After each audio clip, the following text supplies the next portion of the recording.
Hey you guys, it's Jess. Welcome back to my channel. You guys know I have a suggestions segment where you guys send me in your questions at, I always forget the email, OnlyOneJessXO.com. No, askonlyonejessxo@gmail.com. or something like that. I'll leave it on the screen. Last time I asked my Instagram followers to send me questions, so either follow me on Instagram or email me. So anyways, I like to preface this video with saying these are just my suggestions. You do not have to follow what I say. If you take my suggestion and something goes wrong, or someone gets fired, or someone gets broken up with, or whatever, I did not tell you you had to do it. It was just a suggestion. So without further ado, let's get on into these questions. All right, first question. Hey Jess, so my boyfriend and I have been living together for almost a year now. I definitely love him, but I have noticed a change in behavior since we have moved in together. Even though we live together, it seems we spend less time together. We're not as physical as we used to be, and it seems like he likes to spend more time late night with his friends rather than be with me. What can I do to make him more What can I do to make him girl?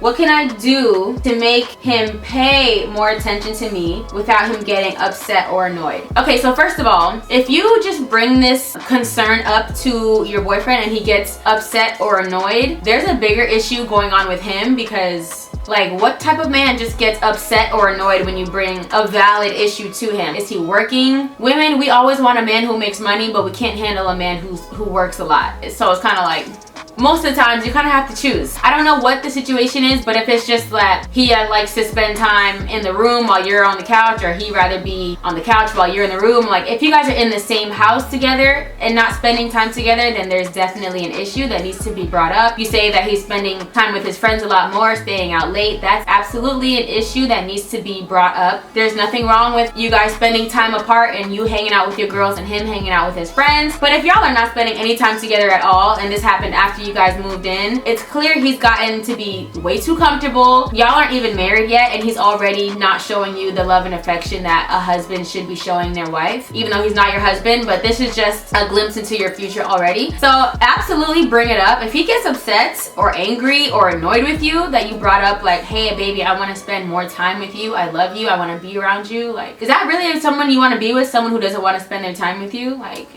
We need to do better. Canceled. Okay. Hey Jess, I love you, blah, blah. I recently feel like I'm getting addicted to people's approval of me. My best friend mentioned to me that lately I've been spending more time on Instagram comparing my likes or whatever, and at first I thought she was overreacting, but then I realized the other day I was really upset that one of my pics didn't get as many likes as the previous one, and it ruined my whole day. I know you're an influencer, so how do you keep yourself from getting too wrapped up in the numbers from your YouTube and Instagram?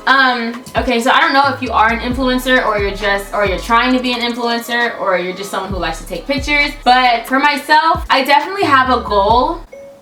What the hell was that? So for myself, since this is my job, I definitely have a goal of how many views I would like to get, or how many subscribers I would like to have by a certain time, or how many likes I hope to get on a picture. If I don't, I definitely do feel some type of way, more so when it comes to my YouTube views, because I put in so much work with editing and making sure my content is entertaining. But when it comes to my Instagram, I feel like that's the more vain side of influencing or social media, and I know that it is what it is.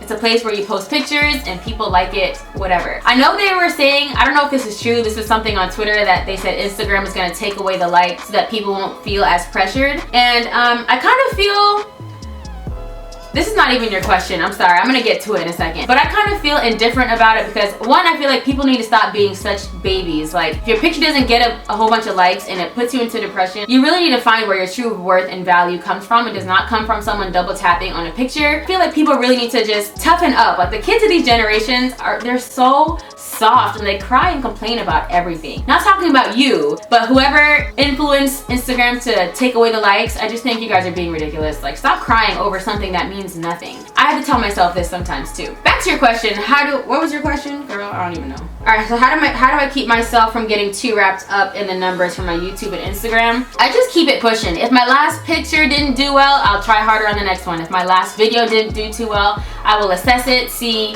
Was the title boring? Was the thumbnail boring? Was the content boring? Make it better the next time. I feel like every setback is just a great setup for a comeback. You know what I'm saying? So I feel like failures are good. That's how I see it, and that's how I don't get too wrapped up in it. If like I post a picture on Instagram and it gets 0 likes or whatever, I'll be like, all right, next picture though, I'm coming with it and it's gonna get 3 likes instead of 0. Watch me. You know what I'm saying? So, but definitely don't get wrapped up in it, because it literally means nothing at the end of the day. Unless you're an influencer and you're getting paid off of these, then there goes your light bill. Hey Jess, I know you've been super transparent with us on your YouTube channel, and I thank you for that.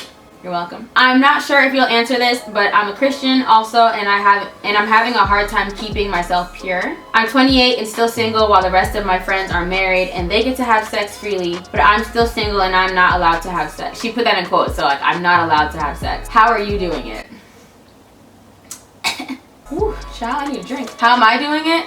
Let me let y'all know something. I will always try to encourage everyone, even myself, to not have sex until you're married. But it's hard out here, you know what I'm saying? Like, you know, when you ask me how am I doing it, just know I'm struggling just like everybody else. And let me tell you something, just because it's hard, it doesn't mean that it's impossible. It's very possible to abstain from sex until you're married. You really just have to not put yourself in this situation. Every time I get caught up, I'm like, I put myself in this situation. And sometimes you know before you get in this situation, like you know you're about to be putting yourself in a compromising situation. Get out before you get in, you know what I'm saying? Like, and yeah, it sucks because I talk about this all the time. All my friends and family, they're married, and yeah, they get to have sex all the time and blah blah blah, and like whatever, like good for them. But you know, take it day by day. Really, just the main thing is we have to stop putting ourselves in compromising situations. Your pants don't just fall off. You don't just end up alone with the lights off. You don't just fall into thin air into someone's bed, like, or into someone's couch and you guys are alone and it's late. You know what you're doing. We need to stop testing ourselves like, oh, I can handle it. I know I'm not, you know, I'm gonna wear the ugly panties tonight so that if he tries to take my pants off, I won't do it, or I'm not gonna shave. Now, let me tell you, guys do not care about the ugly panty trick. Guys are not afraid of some hair. Those tricks don't work anymore. So really keep yourself out of those situations, and then it'll just be a lot easier. Next. Hey Jess, I'm 14, and even though you're a lot older than me, and I watch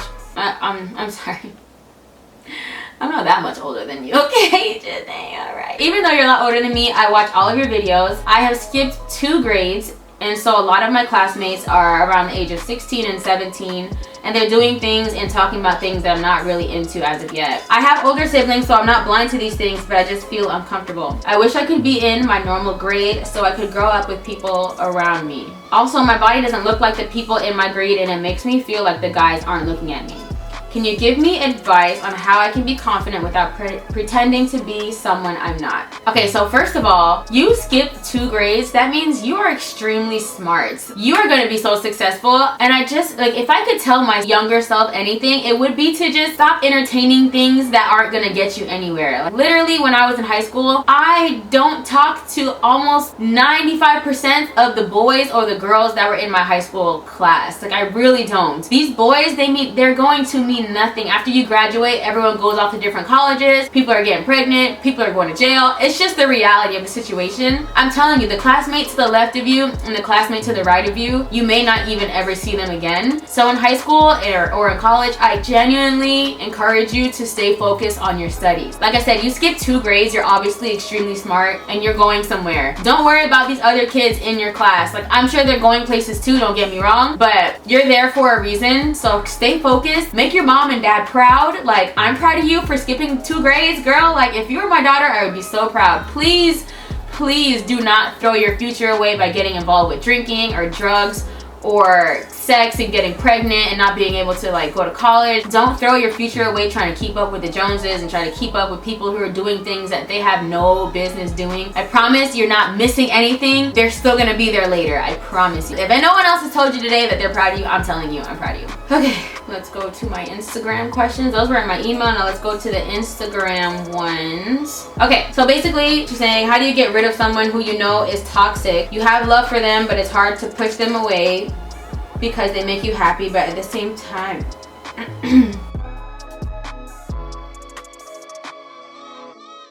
Anyways, Sorry, girl, if you don't get yourself together. Anyways, the thing is, like, a lot of the things that you guys go through, I go through them too. So sometimes, like, I read y'all questions and I'm like, dang, either I'm there now or I've been there. So, like, sometimes reading some of y'all questions, like, it triggers me, especially if it's, like, something recent. Anyways, whew. Okay. Anyways, sorry. Okay. Basically, she's just asking how do you get rid of someone who's toxic, but you love them and it's hard for you to pretty much let them go. Oh, and I love you. Love you too. Okay. So, definitely just recently went through this, and I have such a hard time letting people go. It's just hard. So I know what you mean, and like, if they're hurt, like, girl, how to let someone go who's no good for you? I had to just pray. I had to pray that person away, because I had failed so many times. I'd always be like, okay, I'm gonna cut this off, I'm gonna cut this off, I'm gonna cut this off. Just pray it away. I'm like, Lord, I don't know how I'm gonna get rid of this person or how to get this person out of my life, so I'm leaving it to you. And then that person cut me out of their life like 3 days later. So I was like, oh, okay, this still hurts, but you know, you did it. I'm just encouraging you to pray about it. You really have to look at how that person is affecting your life negatively, and though you love them and you want to be there for that person, sometimes you really just have to be there for yourself first. And sometimes you removing yourself from someone who's being toxic will actually help them, because then they'll start to realize, okay, I'm the problem, I'm losing all these people around me, it's not them, it's me. So you just gotta know when it's time to walk away. And I promise you, it hurts and it sucks. It hurts like hell in the beginning, but over time things will get easier, because you'll learn that the longer you hold on to someone who is no good for you, the more it's gonna hurt, the more it's gonna cut deep, and it's just gonna continue to make things worse. So let it go. And my last question,